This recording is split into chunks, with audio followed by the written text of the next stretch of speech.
आज के वीडियो में हम पढ़ने वाले हैं क्लास 8 मैथ का एक्सरसाइज 10.2।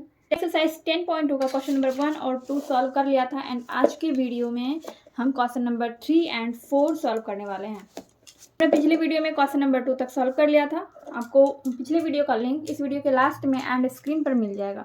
यहाँ पर क्वेश्चन नंबर 3 में कह रहा है कि निम्न कथनों की संख्याओं को मानक रूप में बदल कर कथन लिखिए। पर आपको सिंपली क्या करना है, इन सबको आपको मानक रूप में बदलना है। ये अभी किस रूप में है, ये अभी दशमलव रूप में है और इसको आपको मानक रूप में बदलना होगा।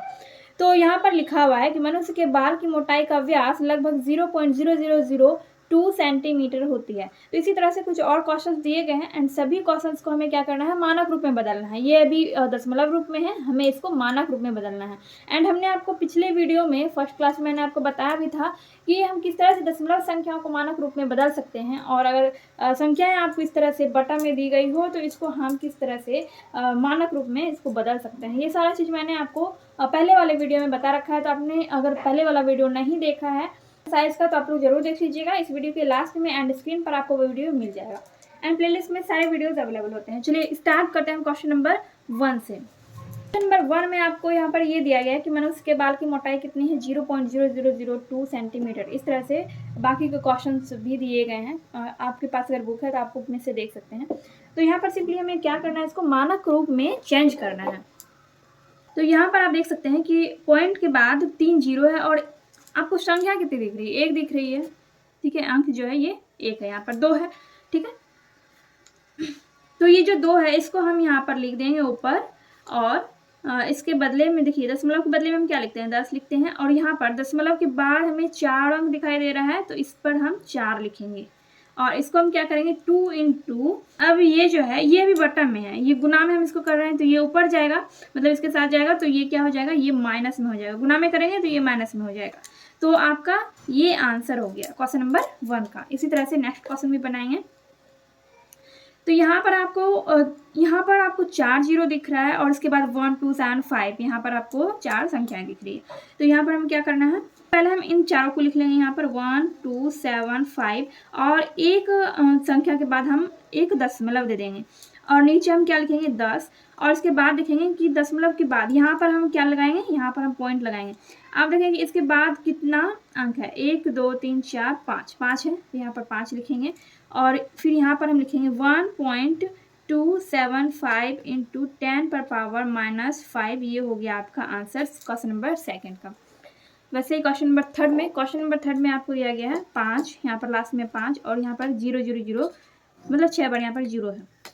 तो यहाँ पर हम लिखेंगे 5 और नीचे लिखेंगे 10 और यहाँ पर देखिए दशमलव के बदले में हम 10 लिखते हैं और पॉइंट के बाद कितना यहाँ पर अंक है, 1 2 3 4 5 6 7 है तो यहाँ पर 7 लिखेंगे और इसके बाद हम क्या करेंगे 5 इंटू 10 पर पावर -7। ये जो 7 है ये माइनस में हो जाता है और ये सब किस में, जैसे कि ये यहाँ मीटर में है तो ये भी मीटर में ही है और ये भी सेंटीमीटर में है फर्स्ट क्वेश्चन। और क्वेश्चन नंबर 3 ये क्या होगा, मीटर में। तो ये हो गया आपका आंसर।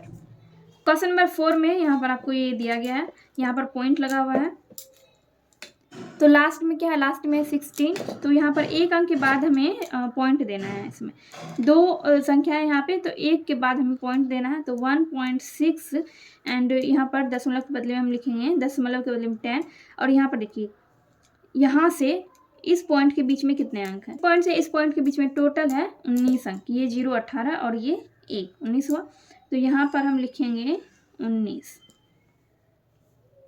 ठीक है, यहाँ पर लिखेंगे 1.6 इंटू 10 पर पावर -19। ये किस में है, ये कूलम्ब में था, कूलम्ब। ये इलेक्ट्रॉन का आवेश यहाँ पर दिया गया है तो ये हो गया कूलम्ब।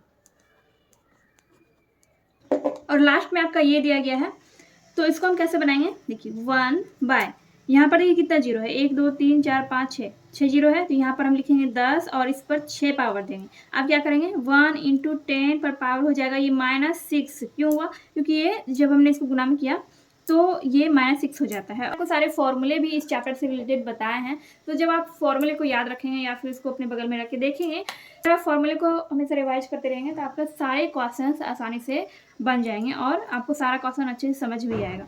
इसका आंसर यहाँ पर हो गया 1 इंटू 10 पर पावर -6। तो ये हो गया आपका आंसर, ये हो गया मीटर में, ये आपका आंसर हो गया।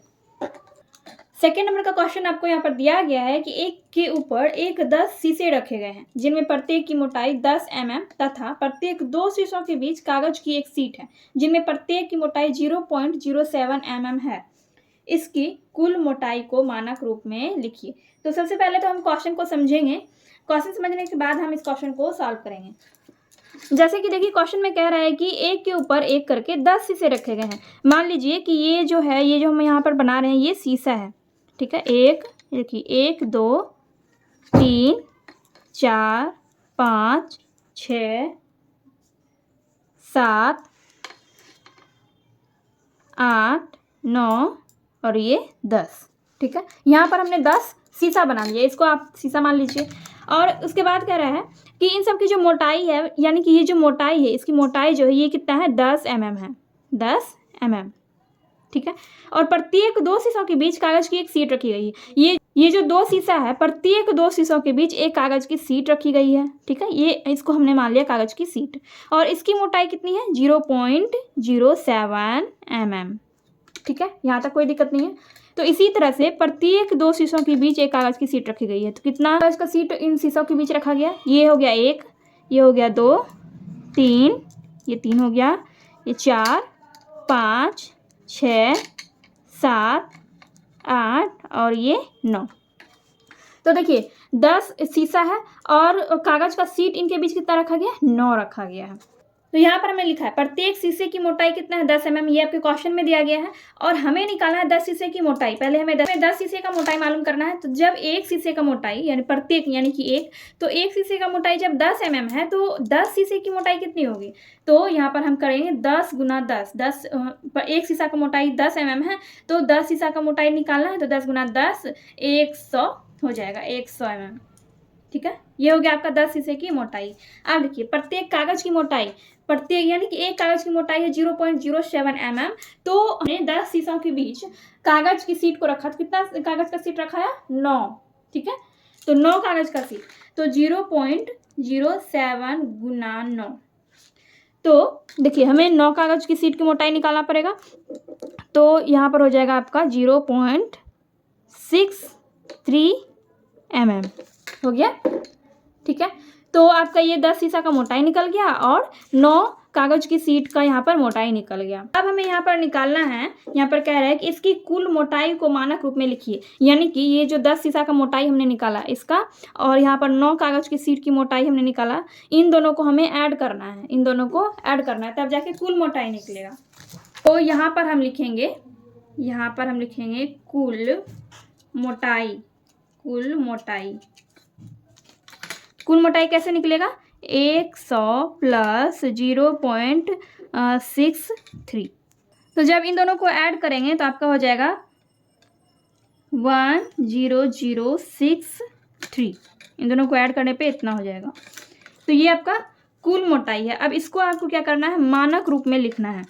तो इसको मानक रूप में कैसे लिखेंगे, 100.63। इसको हटाएंगे तो यहाँ पर 1 और ये 0, यानी कि ये हो गया इस तरह से आपका, ये इस तरह से हो गया। यहाँ पर हम एक पॉइंट लगाएंगे इसके बाद, ठीक है। अब देखिए पॉइंट यहाँ पर हमने लगाया तो यहाँ पर हम क्या लिखेंगे, 10 पर पावर 4। हमने क्यों लिखा 4, यहाँ पर देखिए पॉइंट के बाद 4 अंक है। तो अब इसको हम क्या लिख सकते हैं, 1.0063 इंटू 10 पर पावर 4 एंड इसको हम लिख सकते हैं 10 पर पावर 2, ठीक है। क्योंकि यहाँ पर 2 0 है तो 10 पर पावर हम 2 लिख सकते हैं। अब क्या करेंगे, अब देखिए यहाँ पर क्या करेंगे हम 1.0063 इंटू 10 पर पावर 4 एंड ये जो है ये ऊपर जाएगा, तो ये हो जाएगा 10 पर पावर -2, यानी कि 4 में से 2, इन दोनों का बेस जो है, इन दोनों का बेस एकदम बराबर है तो इसका जो पावर है वो माइनस हो जाएगा। तो यहाँ पर हो जाएगा आपका 10063 इंटू 10 पर पावर 4 में से 2 जाएगा तो 2 हो जाएगा। तो ये हो गया आपका आंसर, ये हो गया आपका क्वेश्चन नंबर 4 का आंसर। इस तरह से आपका ये क्वेश्चन नंबर 4 यहाँ पर कंप्लीट हो चुका है। एंड